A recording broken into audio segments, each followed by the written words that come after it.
Hi, I'm Kristin. I'm Charlie's mom. It's National Bereaved Mother's Day.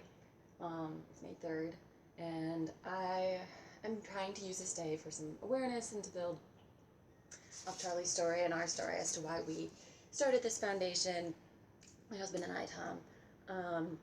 So I'm going to tell you our CDH story. It started in 2017. Tom and I were trying for over a year, had two failed IVF cycles, and then we transferred two embryos, and we were excited we had a positive test and we were going to have our baby. And then come November, we found out Charlie was going to be a boy, and we named him after his great-grandfather, Charlie. And a few weeks later was our 20-week scan, where we first heard the words congenital diaphragmatic hernia, CDH. We were told on that day that he had a mild case with the liver down. 2 days later, we went down to the Children's Hospital of Philadelphia, and met with the whole team there. Had all the slew of tests, the MRI, the long ultrasound, the echo. We elected to do an amnio as well.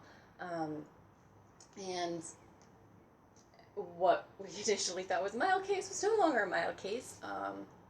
I was sitting in the ultrasound room with my parents and Tom, and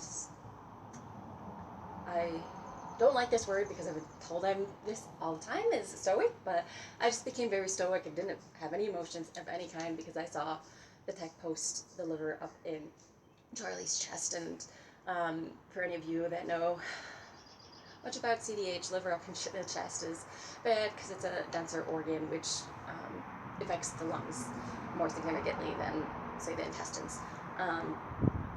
So that was the second step towards our journey. And then we were told and had all our paperwork and met with everybody there, and we were to return on January 23rd.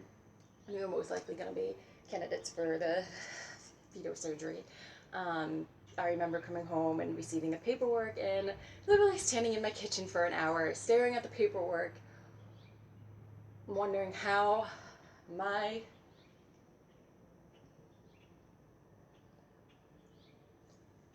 he was going to deal with so much before he was even born.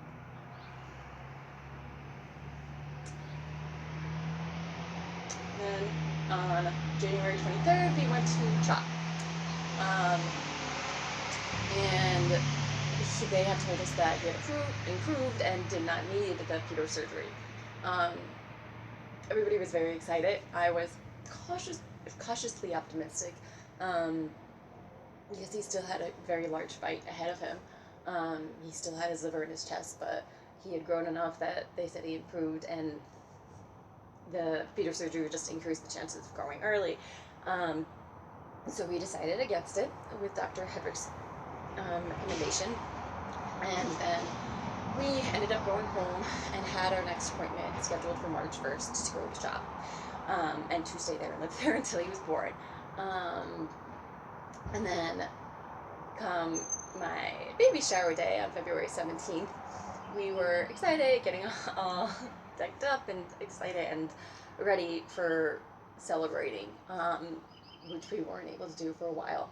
And then that night I wasn't feeling good, didn't sleep, was very uncomfortable. And the next day we just tried to take it easy. That afternoon we finally got the doctor to agree to come go and see the doctor at the hospital and get checked, our local hospital, and which is about 4 hours away from Philadelphia. And I walked into the hospital at 6 centimeters, and they basically told me they couldn't do anything. I couldn't go in the medevac because they didn't want me to deliver in a helicopter.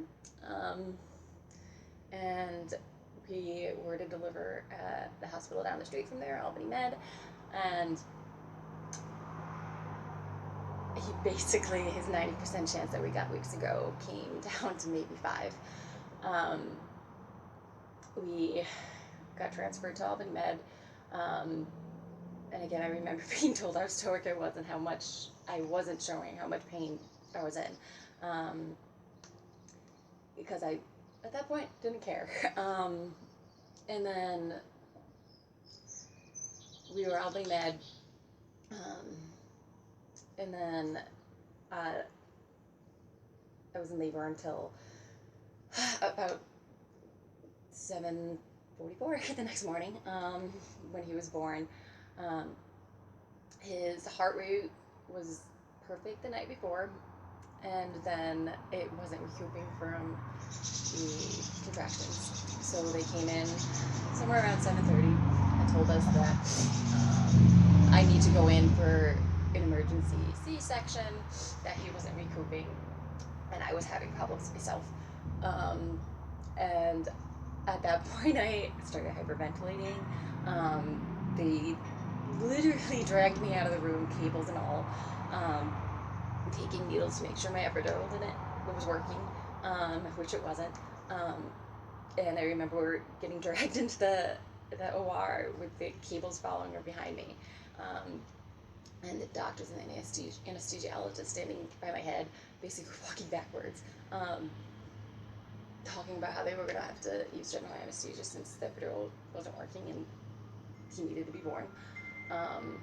And then I felt him kick one last time, and then I was under anesthesia for about 80% of his life. They rapidly woke me up after losing a little bit too much blood during the surgery, and I was able to hold him alive for about 15 minutes before they took all the cords and cables off of him. And I remember one kiss I got to give him, and that he tensed up his muscles in his chin and his forehead. And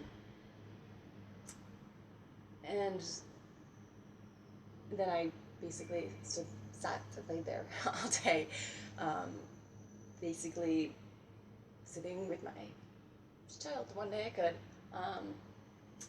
And if you've never heard anybody making a gut-wrenching sound, that was the most gut-wrenching sound I think I ever made all day long.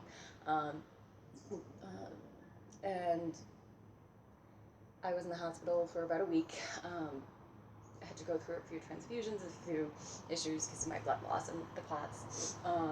But I have learned over the last 26 plus months that originally I was really blaming myself because I went early, and I learned that I kind of figured it out that I couldn't have done anything. That we did everything we possibly could, and that's what truly makes mother, is that you really cared and you really tried as much as possible. We didn't give up. We still won't. We're still fighting for him. We're still building the awareness. We're still fighting this fight, even though he's up in heaven playing with all his other angels up there. He's gotten a few more of our family members since then, and I know he'd be the perfect little tour guide up there, showing everybody his little customized cloud, as I'd like to think of it, with all the little playgrounds and whatever he wants that at that moment he's gonna have on that cloud. So essentially, that is why we started this foundation, because even though he's up in heaven, we're still here and we can fight his fight, and nothing's gonna stop us from fighting that fight because we're his parents. Tom and I are his parents, and even though he's up in heaven, I'm his mother, and Tom's his father, and my family's his family, and the CDH community has become part of our family, and that is why we continue to fight this fight. So please join us on this Bereaved Mother's Day, and wish anybody and everybody that you know that is a bereaved mother happy Bereaved Mother's Day, because it really does make a difference to know that people understand that you're still a mother even though your child's up in heaven. So from everybody at Charlie Places Warrior of Angels, happy Bereaved Mother's Day.